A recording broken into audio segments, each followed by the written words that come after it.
면류관 가지고 주 앞에 드리세. 저 하늘 위에 천사도 그 상처 볼 때에 감당치 못하여 제 눈을 감으며 마녀왕 앞에 꿇어서 곧 경배드리네. 면류관 가지고 주 앞에 드리세. 온 세상 전쟁 그치고 참 평화 오겠네. 주 보좌 앞에서 온 백성 엎드려 그 한량없는 영광을 늘 찬송하겠네.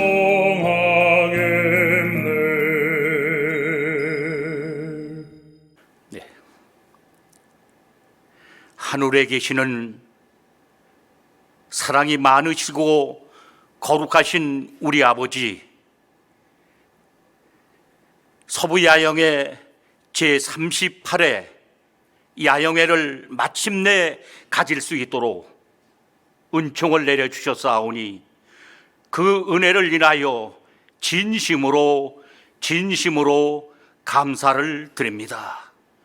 사랑이 많으신 우리 아버지, 이번 한 주간 동안에 서부 야영회를 통해서 지구촌 각 곳에서 온라인으로 예배 드리시는 성도들을 크게 축복하여 주시옵소서. 특별히 한 주간 동안 하나님의 생명의 말씀을 대언하시는 귀하신 종들을 위해 영육간의 강건하신 축복으로 인도하여 주시옵소서. 이 한 주간 동안 간절한 마음으로 기도합니다.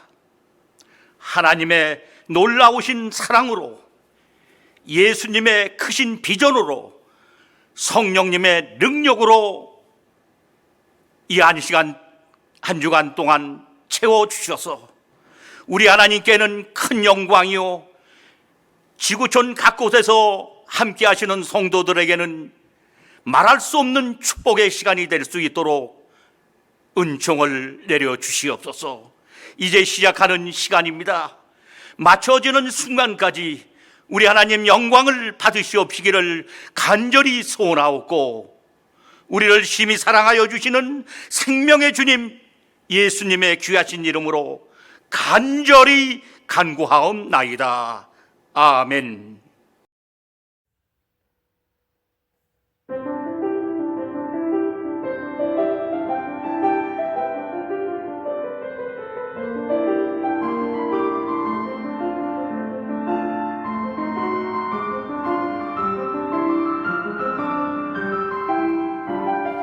내 주의 크신 은혜 다 증명 못하네. 내 일생 감사해도 다 할 수 없겠네. 죄짐을 맡으시고 날 구원했으니 말로 다 증명 못할 크신 은혜세.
한량없는 구세주의 은혜 바다보다 넓고 깊도다 세상보다 하니까 은혜하리라 구세주의 넓고 크신 은혜 우리 죄를 감당하셨네 그 크신 높여 찬송 돌려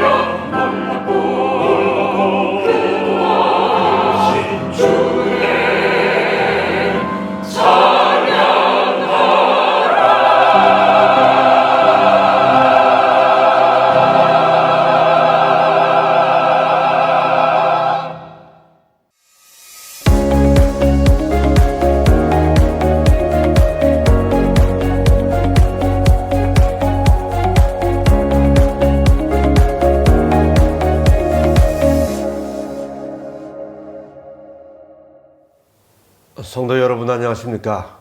행복한 안식일입니다. 비록 온라인 야영회로 대면하는 기쁨을 누리지는 못하지만 그럼에도 불구하고 안식일이 주는 행복이 여전히 우리의 심령을 충만하게 합니다. 천사 같은 사람들이라는 총제목으로 살펴본 세 천사의 기별.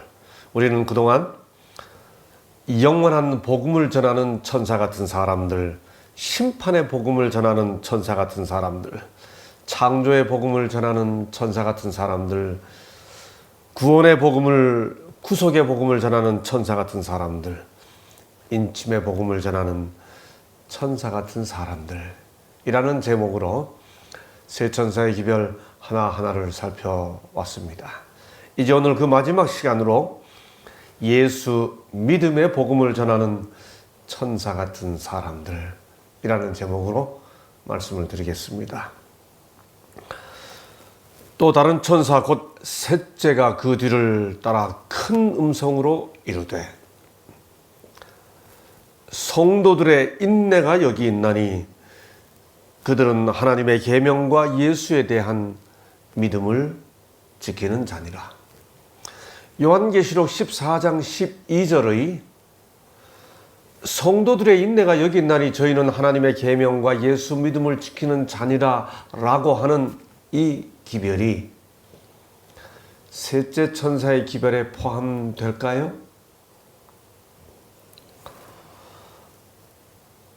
와이슨 가리에 뽑은 기별 2권 117쪽에서 셋째 천사는 공중에 날고 있는 것으로 상징되었으며 큰 음성으로 저희는 하나님의 계명과 예수 믿음을 지키는 자라고 외치고 있다. 첫째와 둘째와 셋째 천사의 기별은 모두 연결되어 있다 라고 말함으로써 계시록 14장 12절이 셋째 천사의 기별의 일부임을 분명히 하고 있습니다. 또다시 그는 대쟁투 453쪽에서 이렇게 설명합니다.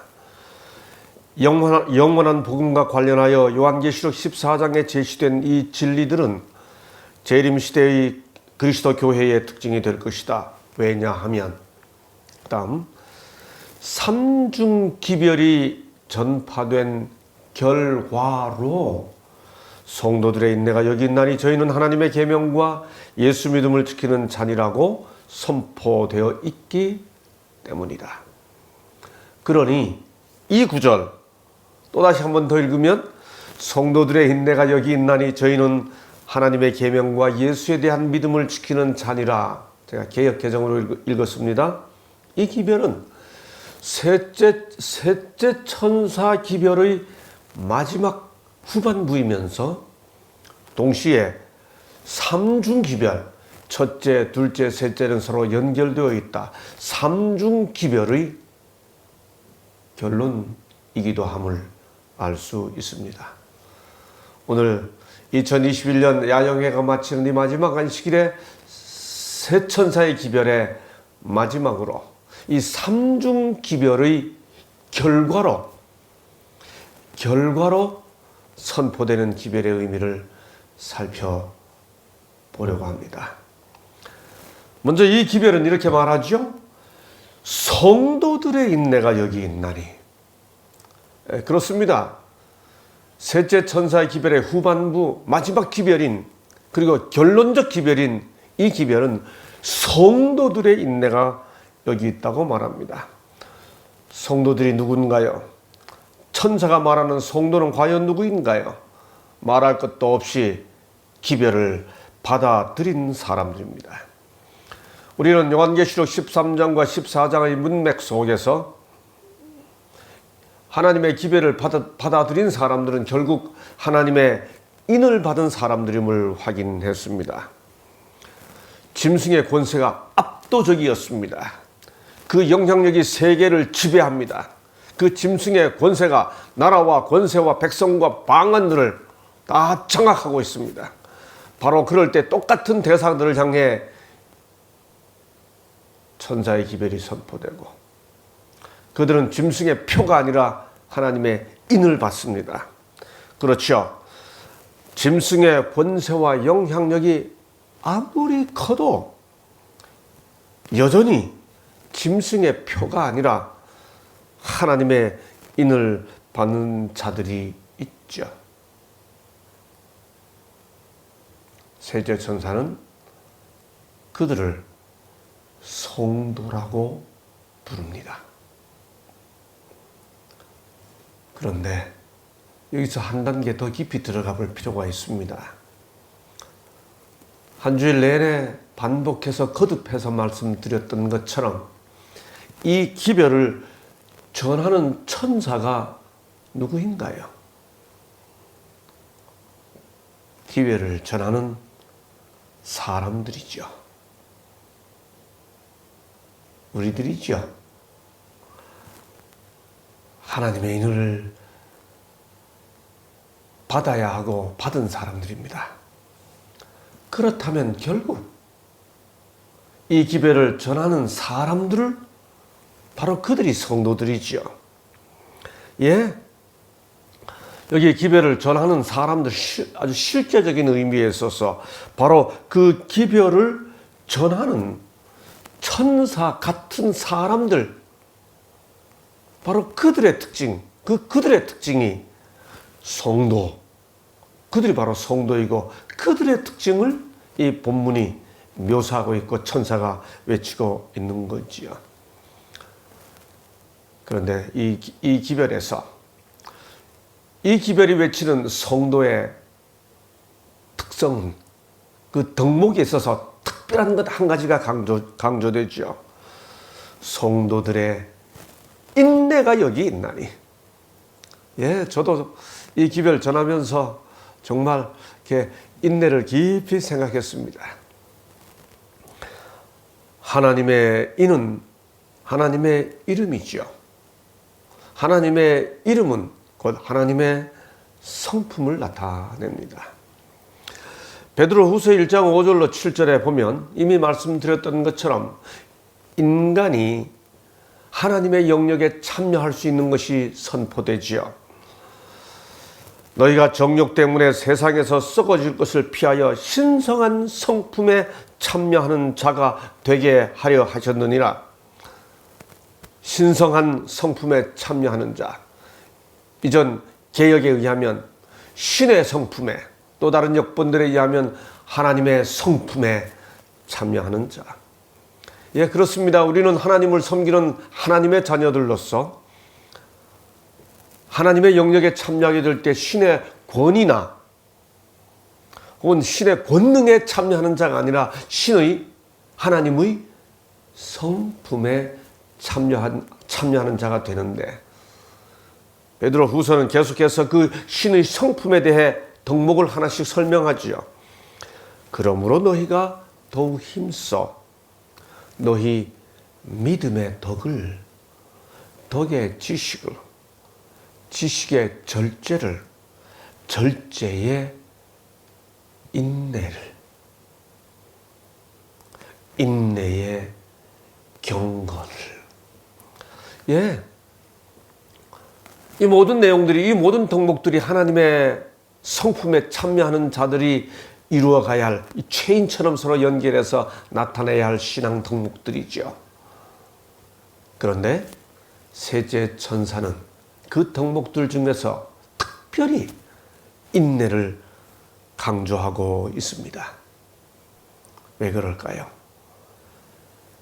사실 그것은 요한계시록 13장과의 맥락 속에서 살펴보아야 합니다. 이미 여러 번 반복해서 말씀드린 것처럼 요한계시록 13장은 첫째 짐승이 용의 권세를 받아 온 세상을 다스리죠.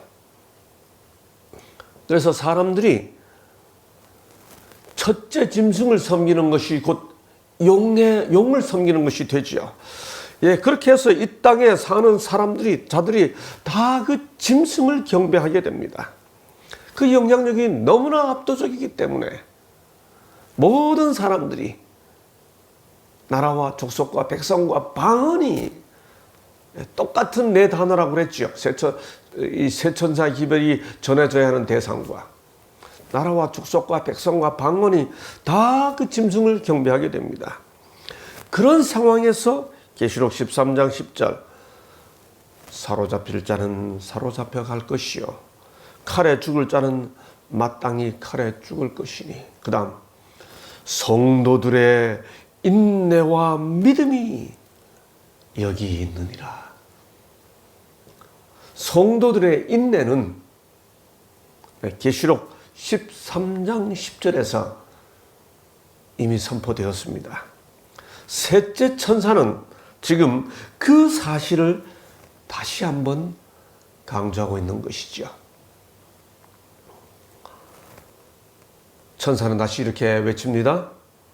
성도들의 인내가 여기 있나니 그들은 하나님의 계명을 지키는 자니라. 하나님의 계명을 지키는 자니라. 아니 계명이 하나님의 계명이 있지 또 무슨 다른 계명이 있습니까? 있죠. 우리 주님께서 이 땅에 계실 때도 하신 말씀 사람의 계명으로 교훈을 삼아 가르치니 나를 헛되이 경배하는도다. 그런데 요한계시록 13장 14장의 문맥 속에서 보면 짐승의 표를 받게 되는 그들은 용의 권세를 받은 짐승과 그의 우상에게 절하라는 명령을 받게 되지요. 그러니 그것은 사람의 계명을 넘어 짐승의 계명이고 짐승의 계명을 넘어 용의 계명이지요.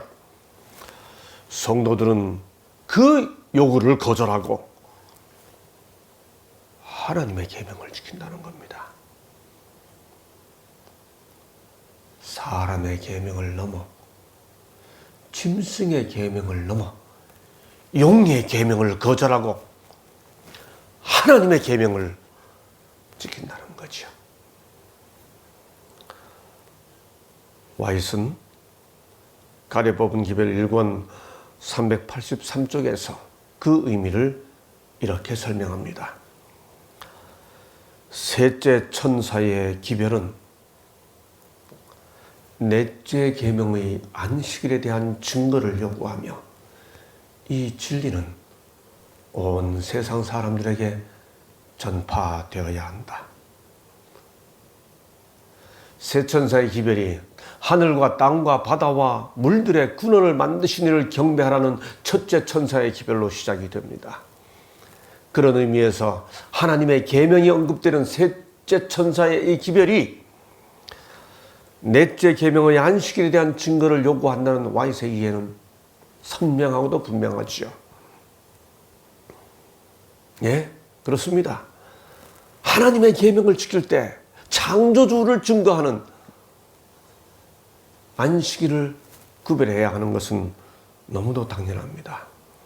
예, 하나님의 백성들이라면 당연히 우상 숭배를 금하는 하나님의 계명 둘째 계명, 또 살인을 금하는 여섯째 계명인 하나님의 계명을 당연히 지켜야 합니다. 그런데 참으로 이상하게도 하나님의 백성들이라면 하나님의 계명인 둘째 계명, 하나님의 계명인 여섯째 계명, 하나님의 계명인 첫째 계명, 모든 계명 다 당연히 지켜야 합니다. 그런데 참으로 이상하게도 넷째 계명에 이르면 온갖 이유를 들어 그 의미를 약화시키거나 그 의미 자체를, 그러니까 실효성 자체를 없어졌다고, 폐했다고 이렇게 표현하고자 온갖 노력을 다 기울입니다. 참 신기하다는 생각이 들지 않을 수가 없죠. 이 시대에 셋째 천사의 기별이 하나님의 계명을 지킨다고 성도들을 정의할 때 그 의미가 창조주를 증거하는, 하나님의 하나님 되심의 아주 근본 근거가 되는 창조주를 증거하는 기별, 그 근거인 안식일에 그 의미가 연결되어 있다고 하는 것은 분명합니다. 그런데 우리는 여기서 또 한 단계 깊이 들어가 보죠. 하나님의 인으로서의 안식일. 이제 성도가 우리니까 이 기별을 전하는 우리들이 셋째 천사의 기별, 하나님의 계명을 전하는 사람들이니까 우리는 당연히 안식일을 지키라고 하는 것을 가르치고 선포할 뿐만 아니라 우리 자신들이 진정한 의미에서의 하나님의 계명을 지키는 자들이 되어야 하니까. 그렇죠. 그렇다면 진정한 의미에서 하나님의 계명을 지키는 자들이 되고자 한다면 그것이 우리의 정체성이고 그것을 전하는 사람들로서 우리의 존재 사명과 존재 이유와 사명으로 삼는다면 하나님의 인으로서의 안식일을 지키는 것이 무엇인가? 우리 자신들에게 적용시켜 보아야지요. 그것이 다만 토요일 오전 대예배에 참석하는 것으로 그 의미가 다 구현되는가? 예배 안 드려야 된다는 말이 아닙니다. 당연히 예배 드려야 합니다. 그런데 대예배 참석하는 그것만으로 그 시간 1시간 잠시 들렀다가, 아니 2시간 반 잠시 들렀다가 다시 마치 빠져나오는 것처럼 사는 삶으로, 거기 들렀다는 사실이, 그 시간의 어떤 영역에 들렀다는 사실이 그것만으로 인이 되는가 하는 거죠. 우리 자신들을 살펴보자는 겁니다. 삶으로 이어져야 되지 않겠습니까? 그나마 성전, 교회 출석 예배가 중단된 이 코로나 시대는 어떠한가요? 인터넷에서 설교 한 편 골라 들으면 그게 하나님의 계명을 지킨다고 하는 것을 과연 온전히 충족하는 것인지 안 하는 것보다야 낫죠. 예, 하나님의 계명을 온전히 지킨다는 말의 의미, 그것은 성령의 역사로 인한 창조 세계관으로 안식일 계명이 요구하는 대로 창조주 하나님을 섬기는 그 삶의 모양으로 옮겨져야 되지 않겠습니까? 그렇게 바뀌어야 되지 않겠습니까? 예, 그렇게 사는 우리들이라면 우리 주위 사람들이 이 진화론이 지배하는, 삭막한 경쟁이 지배하는 이 세상에서 창조 세계관으로 살아가는 사람들, 그렇게 살아가는 우리들에게 안식일은 바로 그렇게 살아가는 삶의 표징이 되겠죠. 그렇게 되면 우리 주위 사람들이 우리 때문에 어쩌면 안식일을 더 기다리는 상황이 오게 되겠죠. 그렇게 우리의 사상이, 우리의 삶이 완전히 인박혀 하나님의 인으로서의 안식일을 지키는 사람들, 하나님의 계명을 지키는 자들, 와이슨 그런 의미에서 다음 같은 의미 깊은 설명을 하고 있습니다. 불신자들은 어떤 부류의 사람들에게 보다도 하나님의 계명과 예수 믿음을 지키노라고 공언하는 자들에게, 요한계시록 14장 12절이잖아요. 저들의 모순이 없는 생에 경건한 모본 및 활동적인 감화력으로서 저들이 대표하고 있는 사업을 증진시키고 영화롭게 하는 것을 기대할 권리를 가지고 있다. 아주 쉽게 표현하면 불신자들은 어떤 누구보다 이 기별을 지킨다고 공언하는 사람들, 이 기별을 지키라고 선포하는 사람들, 바로 그들에게서 하나님의 계명을 지키며 사는 삶의 모습을 기대할 권리를 가지고 있다. 그 말입니다. 바로 그것입니다. 모순이 없는 생애, 경건한 모범 및 활동적인 감화력으로서 바로 하나님의 계명과 예수 믿음을 지킨다고 하는 그들에게서 불신자들이 기대할 권리를 가지고 있는 것은 뭐예요? 그저 어느 한 날의 시간에 들러 예배를 드리는 그 모습과 함께 그것으로 인해 나타나지는 모순이 없는 생애, 그것을 기대할 권리를 가지고 있다는 거지요. 하나님의 계명을 지키는 자, 이 기별은 누구에게 가르치고 누구에게 선포해서 이날이 아니고 저날에 예배 드려야 된다고 하는 사실을 그저 선포하는 것으로 끝나고, 세천사의 기별은 우리끼리 모여서 연구하는 것으로 끝날 게 아니고 나라와 족속과 백성과 방언에게 모순이 없는 우리들의 삶의 모습으로 증거하고 가르쳐야 할 기별이기 때문에 그런 것이죠. 야고보 사도는 그래서 이렇게 말합니다. 너희는 말씀을 행하는 자가 되고 듣기만 하여 자신을 속이는 자가 되지 말라. 누구에겐가 가르치기 위해서가 아니라 우리 자신들에게 적용해야 할 기별이죠. 자유롭게 하는 온전한 율법을 들여다보고 있는 자는 듣고 잊어버리는 자가 아니요 실천하는 자니. 저도 이 말씀을 준비하면서 이 말씀을 묵상하고 명상하면서 정말 이것이 우리 자신에게 어떻게 적용되어야 할지, 세천사의 기별이 우리와는 상관없이 어딘가 가르치고 선포해야 되는 어떤 기별로만 제한될 것이 아니고 우리 삶의 상관관계 속에서 우리 삶의 relevance, 우리를 변화시키고 우리를 행복하게 해주는 기별이 되어야 하지 않겠습니까? 그래서 듣고 잊어버리는 자가 아니요 실천하는 자니. 이 기별은 계속해서 이렇게 말합니다. 성도들의 인내가 여기 있나니 그들은 하나님의 계명과 예수에 대한 믿음을 지키는 자니라. 다시 와이스는 이렇게 설명합니다. 셋째 천사의 기별은 조금 전에 인용했던 바로 그 인용입니다. 넷째 계명의 안식일에 대한 증거를 요구하며 그 진리는 온 세상 사람들에게 전파되어야 한다. 그러나 매력의 가장 큰 핵심이 되시는 예수 그리스도를 셋째 천사의 기별에서 제외해서는 안 된다.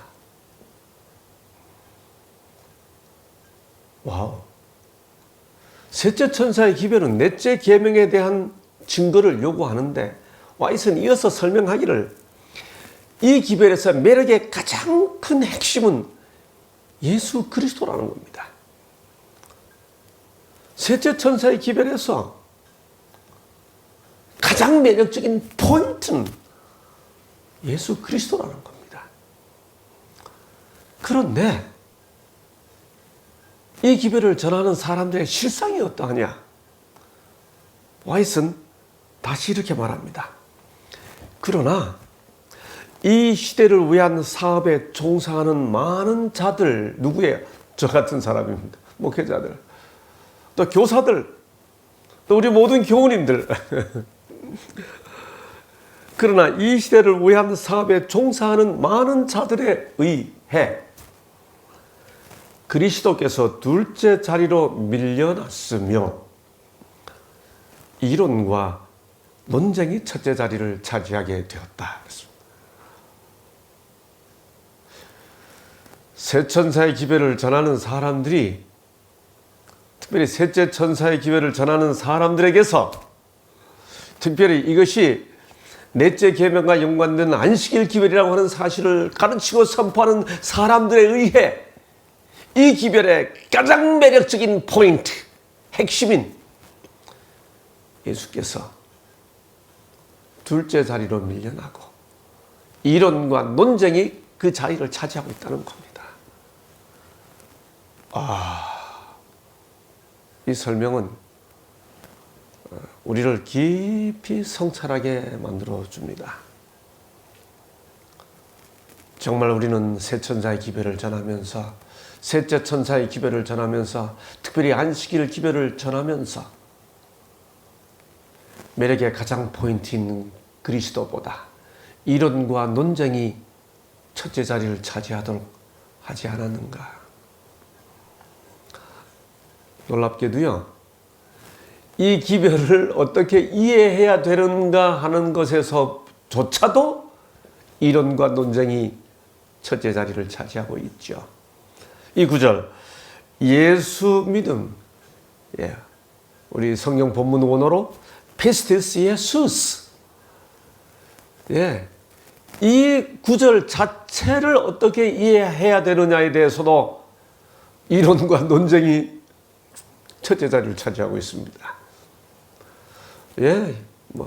이 성경 역본에서도 많은 사람들이 이걸 가지고 논쟁을 하죠. 우리 그 이론과 논쟁의 내용을 한번 정리해 볼까요? 조금 어려울 수 있고 지루할 수 있지만 아주 짧게 한번 제가 설명을 드려보겠습니다.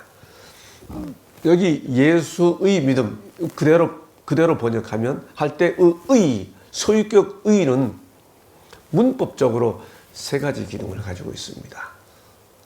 첫째는 그 소유격이 동격입니다. 그래서 여호와의 이름 할 때 그 의는 여호와란 이름입니다.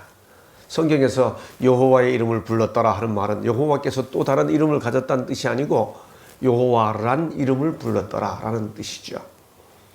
두 번째는 주격 소유격이라고 합니다. 베드로의 회개 이렇게 표현하면 그때 의는 베드로가 한 회개라는 뜻입니다. 그렇죠. 세 번째는 목적격 소유격이라고 그래서 예를 들어 아벨의 살인자라고 하면 아벨을 죽인 살인자, 그때 의는 을이라는 뜻이죠. 아벨을 죽인 살인자, 목적격입니다. 그렇다면 예수의 믿음 할 때 그 의는 이 셋 중에 뭐냐 하는 겁니다. 당연히 동격은 아닙니다. 왜냐하면 예수란 믿음, 예수께서 믿음 그 자체일 수는 없으니까요. 믿음은 수단이지 예수 그분이 곧 믿음이 아니시잖아요. 그렇죠? 그러므로 남는 것은 두 가지입니다. 늘 논쟁에 그야말로 예수 그리스도 그분 자신을 어떻게 바라봐야 되고 그분을 어떻게 우리의 주님으로 모셔야 되고, 이거보다 이 구절에서 예수 믿음할 때 이 구절이 예수께서 가지신 믿음, 주격으로 봐야 되느냐, 예수를 믿는 믿음으로 봐야 되느냐, 이것을 놓고 이론과 논쟁이 거듭되고 있습니다. 참 아이러니하지요. 과연 이 구절은 예수가 가진 믿음인가? 아니면 예수를 믿는 믿음인가? 이때 예수 믿음의 의가 주격 소유격이냐 목적격 소유격이냐 논쟁이 거듭됩니다.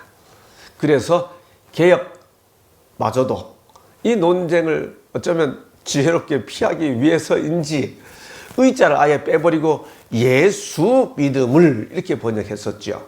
그걸 개혁 개정은 예수에 대한 믿음이라고 아주 확정적으로 번역해 놓고 있습니다. 이게 예수가 가진 믿음이냐, 성도가 예수가 가진 믿음이냐, 성도는 예수를 믿는 믿음이냐, 이걸 어떻게 설명하느냐에 따라 이 논쟁이 성도의 어떤 그 정체성에도 정체성의 의미도 달라지고, 성도가 어떤 사람이냐 하는 것을 설명하는 것도 달라지고, 그렇게 하기 위해서는 예수의 그 인성과 그 다음에 우리의 그 순종과 또 품성이 주는 의미도 달라지기 때문에 논쟁이 거듭되고, 이론과 논쟁이 거듭되고 있습니다.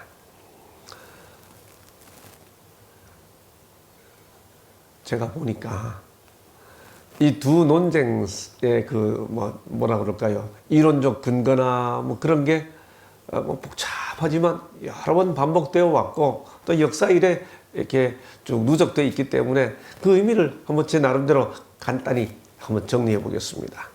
먼저 여기 요한계시록 14장 12절에 예수의 믿음을 예수를 믿는 믿음이라고 보는 이해가 있습니다. 편의상 은혜주의라고 제가 붙이겠습니다. 그렇게 이해하는 근거는 다음과 같습니다.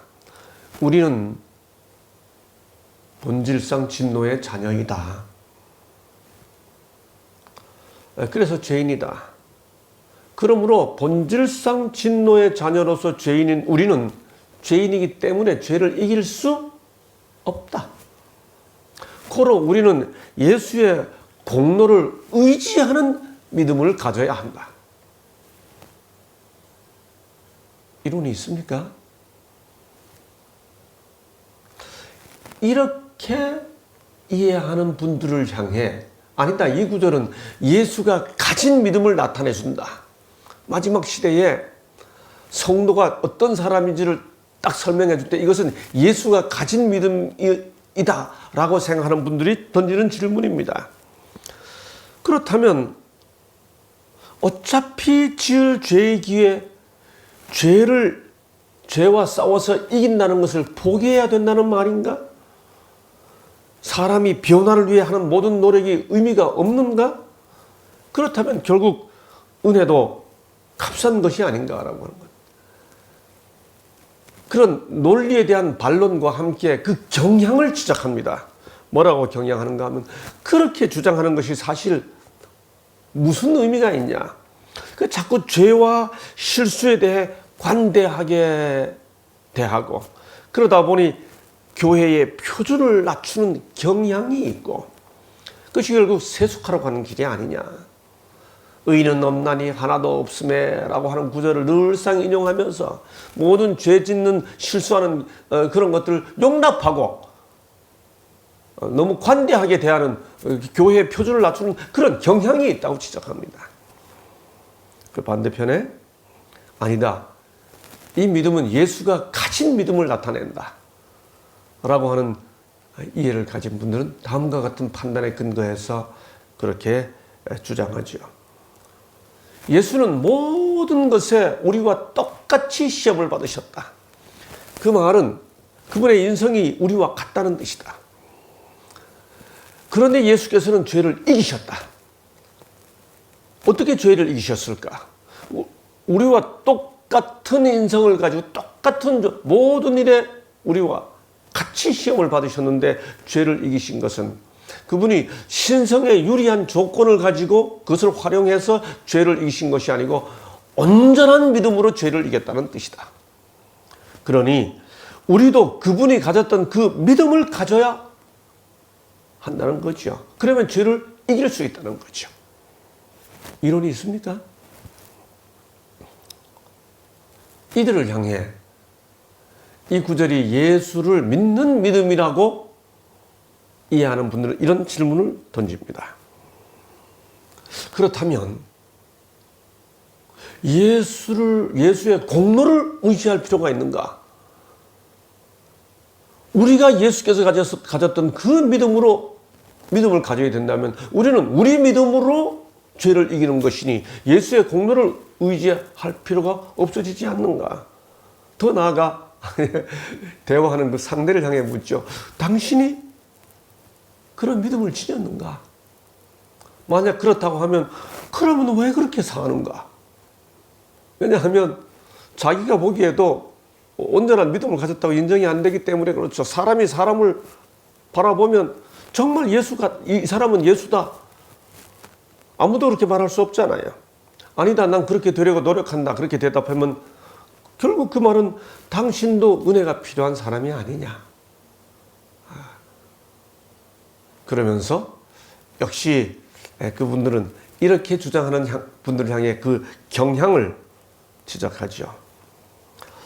그분들은 이거 편의상 완전주의라고 이름을 붙이겠습니다. 그분들은 다른 사람들에 대해 비평적이다. 이야기를 한참 듣다 보면 자기의 중심적이다. 그런 경향이 보인다. 그리고 협조적이기보다 분파적이다. 보니까 어떻게 연락해서 그분들끼리 뭐 소풍도 따로 가고 모임도 따로 하고 뭐 이런 경향들이 있다. 분파적이다. 예, 그래서 제가 볼 때 뭐 그 주장과 경향들 다 하는 말들이 다 그 나름대로 일리가 있죠. 그래서 서로들에게 기대가 있는 것 같습니다. 그 기대가 뭐냐?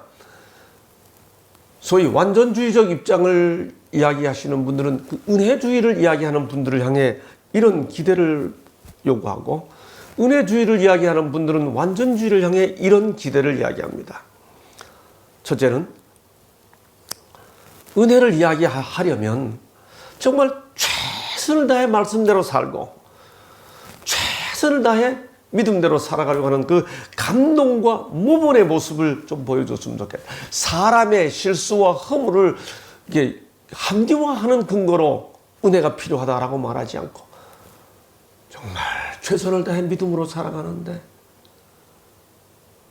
누가 봐도 누가 이야기하는 것보다 정말 죄와 싸우며 살아가는데, 그럼에도 불구하고 우리는 은혜가 필요하다, 우리는 은혜로 이루어졌다, 그런 모습이 보여줬으면 좋겠다는 거죠. 최선을 다하는 모습. 반대로 은혜주의를 주장하는 분들은, 믿는 분들은, 완전주의를 이야기하는 분들을 향해 좀 따뜻했으면 좋겠다, 누구보다 교회 일을 좀 협조하고 너그러웠으면 좋겠다, 분파적이지 않고 더 열심히 함께 정말 예수의 믿음대로, 예수께서 가지시 보여주신 그 믿음대로 정말 사람을 따뜻하게, 심지어 책망할 때마저도 와인 여사가 거듭거듭 말씀하신 것처럼 사랑이 거듭 더 깊이 느껴지게. 우리가 다 알거든요. 기분 나빠 이야기하는지 나를 사랑해서 하는지 우리 다 느끼거든요. 어떻게 할 수 있을까요? 예, 저는 와이소이 사도행적 319쪽에서 이 어쩌면 갈등이라고 그럴까요? 사실 다툴 필요도 없고 뭐 또 뭐라 그럴까요? 이게 서로 분리될 이유도 전혀 없습니다. 사도행적 319쪽의 권면대로 하면 어쩌면 답을 찾을 수 있습니다. 그리스도와 같은 사랑은 Christ-like love. 그리스도와 같은 사랑은 다른 사람들의 동기와 행위에 가장 좋은 해석을 가한다.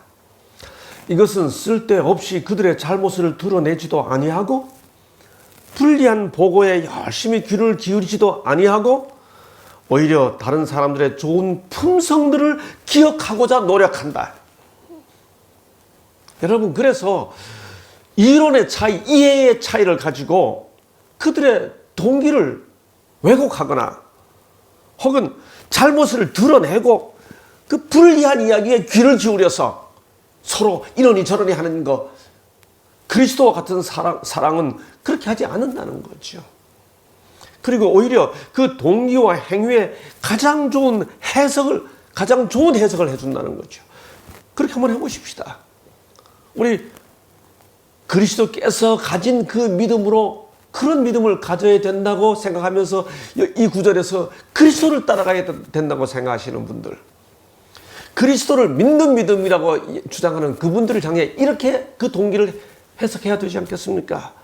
그 말은 어떤 변화가 있더라도, 우리가 어떤 변화를 이룬다 할지라도 그걸로 인간의 의와 공로를 삼지 말자는 그런 마음으로 저렇게 이야기한다 라고 해석하자는 거죠. 그 동기를. 또 우리 이 구절을 예수를 믿는 믿음이라고 이야기하는 분들, 그걸 예수가 가진 믿음이라고 이야기하는 그분들을 향해 왜 그렇게 하는가? 그건 주님을 따라 죄를 이기고 주님의 품성을 담고자 최선을 다하자라는 뜻으로 저렇게 한다라고 해석하자는 거죠. 그리스도와 같은 사랑은 다른 사람들의 동기와 행위에 가장 좋은 해석을 가한다. 그들은 불리한 보고에 귀를 기울이지도 아니하고 오히려 다른 사람들의 좋은 품성들을 기억하고자 노력한다. 그렇게 해서 이 구절을 통해서도 이론과 논쟁이 남는 게 아니고 정말 가장 기별의 가장 핵심인 포인트인 그리스도가 세상에 제시되도록 해야 되지 않겠냐 하는 거죠. 새 천사의 기별을 전하는 사람들의 charming point, 가장 매력적인 포인트, attractive, 사람들을 끌어당기는 힘, 요소. 그게 뭡니까? 예수 그리스도를 높이는 거기에 있다는 거죠. 저는 그래서 재림교회 하면 정말 그리스도를 높이는 교회, 안식교인들 하면 정말 예수 사랑하고 좋아하는 사람들, 그게 우리 이미지, 우리 공동체 이미지가 되었으면 정말 좋겠습니다. 여러분, 그래서 다툴 이유가 없습니다. 서로 분리될 이유도 전혀 없습니다. 그리스도를 높이자. 하나는 그리스도의 공로를 바라보자. 하나는 그리스도를 따라가자. 그 말 아닙니까? 그래서 은혜를, 완전주의를 이야기할 때도 은혜론적 완전주의고, 은혜를 이야기할 때도 그리스도를 따르자고 하는 동기로 하기 때문에 완전론적 은혜주의. 이것이 그리스도와 같은 사랑을 닮아가려고 하는 예수 믿음. 저는 그런 의미에서 그 논쟁의 요소를 빼버린 이 의자를 빼고 예수 믿음 한, 어쩌면 그게 참 의미 있는 선택이 아니었나 하는 생각도 해봅니다. 그렇습니다. 복음은 생명 없는 학술처럼 제시할 것이 아니라 생애를 변화시키는 생동감 넘치는 능력으로 제시되어야 하기 때문에 그렇습니다. 생동감 넘치는 그 능력의 핵심이 예수 그리스도이기 때문이죠. 사람들이 진리의 이론에만 만족하고 품성의 외부적인 변화에 나타나는 바 심령에 미치는 하나님의 영의 역사하심이 결핍된다면 So what? It's meaningless. 그 이론이 옳아서 그 논쟁에서 승리해서 So what? 그래서 뭐 어떻게 하자고요? 셋째 천사의 기별은 넷째 계명의 안식일에 대한 증거를 요구하며, 그러나 매력의 가장 큰 핵심이 되시는 예수 그리스도가 빠져서는 절대로 안 되며, 그런데 그 일에 종사하는 사람들이 종종 논쟁과 이론을 더 좋아하는데, 이어지는 다음 구절, 거룩한 성품에 관하여 모세에게 나타내신 바 된 그 하나님의 영광을 높이 드러내지 않았다. 셋째 천사의 기별은 결국 매력의 포인트인 예수 그리스도를 통해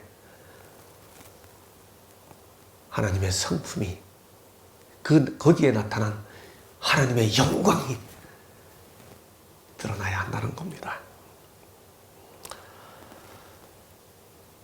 요한계시록을 보면 계시록 14장 12절에서 성도의 인내가 여기 있나니 저희는 하나님의 계명과 예수 믿음을 지키는 자니라. 이 내용을 잘 종합해주고 있습니다. 계시록 3장 4절, 18절, 7장 9절, 13절에 의하면 계시록이 정의하는 하나님의 종들은 흰 옷을 입은 무리들입니다. 하나님의 계명을 지키는 자들이에요. 그 흰 옷이 뭐이기 때문에요? 계시록 19장 8절에 보니까 빛나고 깨끗한 세마포 옷은 성도들의 옳은 행실이니까 하나님의 계명을 지키는 자들입니다. 그렇죠? 예수가 가진 믿음을 가지고 세상을 감화시켜야 하는 사람들입니다. 그런데 문제는 이 성도들의 옳은 행실의 옷을 어떻게 희게 할 수 있나요? 어떻게 희게 할 수 있습니까?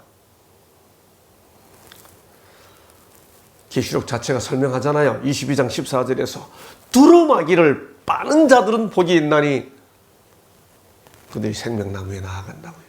두루마기를 빨아서, 행실에 두루마기를 빨아서 희게 합니다. 근데 어떻게 빠나요? 계시록이 말하잖아요. 계시록 7장 14절 어린 양의 피에 그 옷을 씻어 희게 하였느니라. 그렇습니다.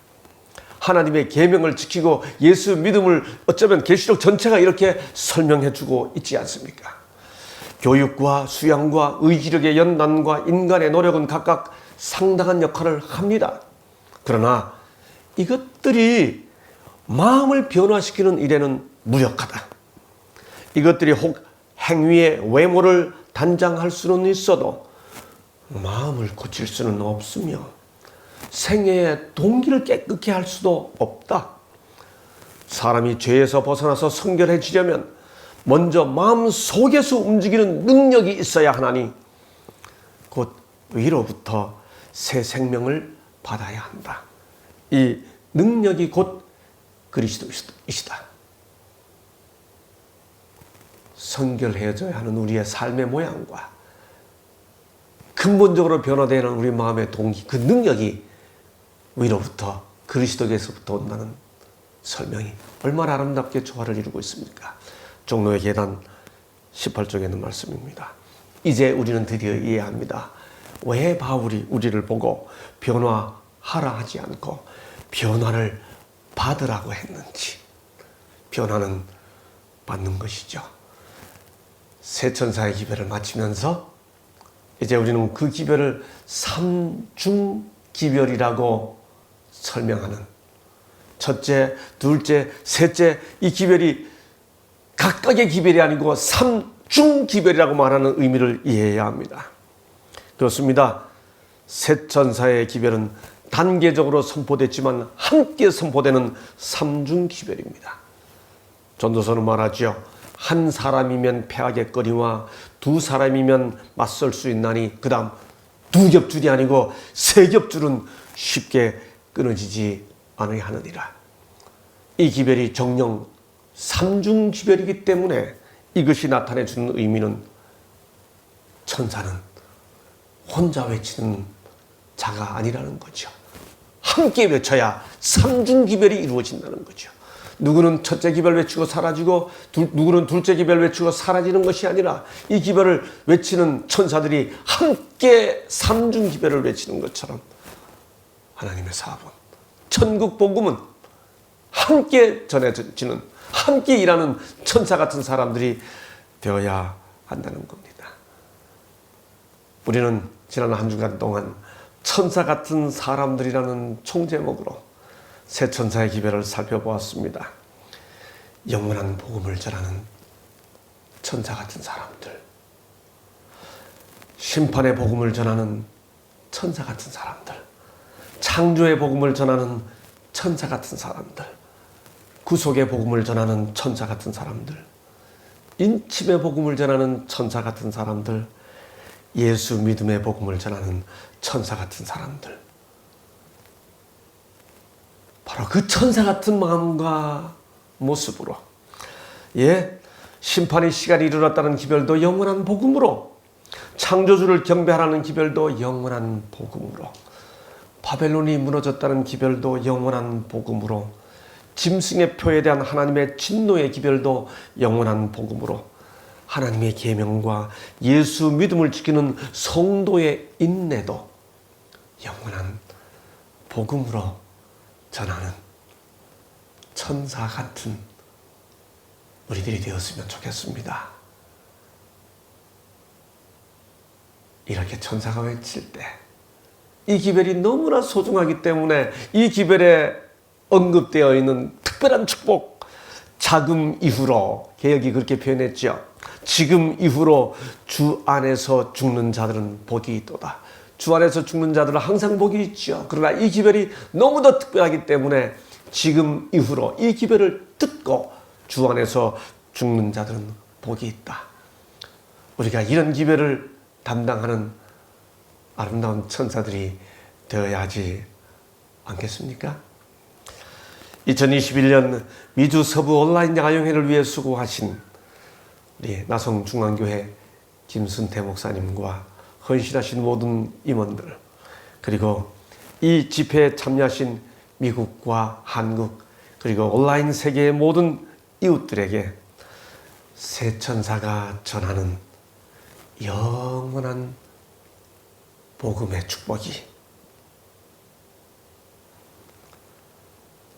이제로부터 영원히 함께하기를 주의 이름으로 기원하며 2021년 서부 야영의 말씀을 마치도록 하겠습니다. 감사합니다.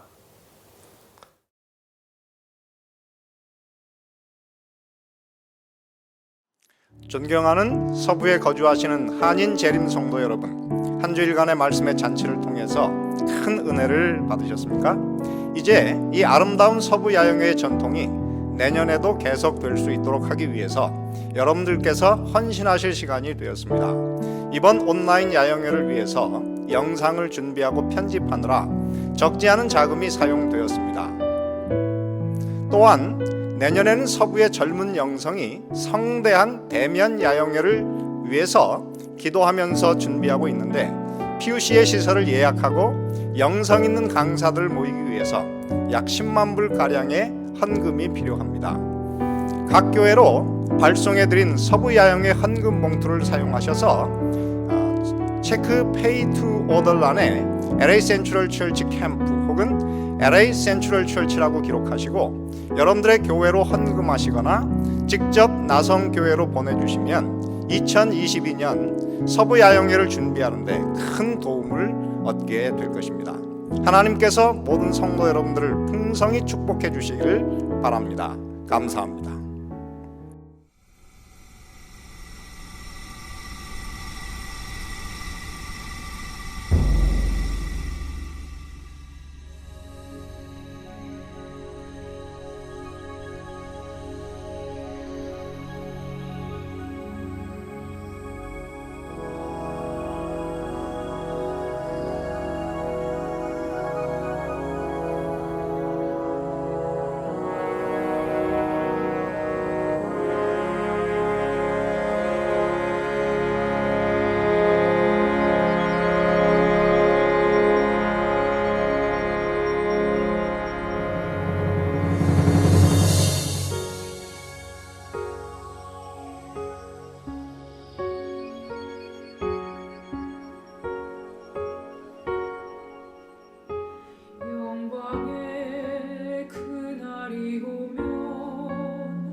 다 같이 기도하시겠습니다.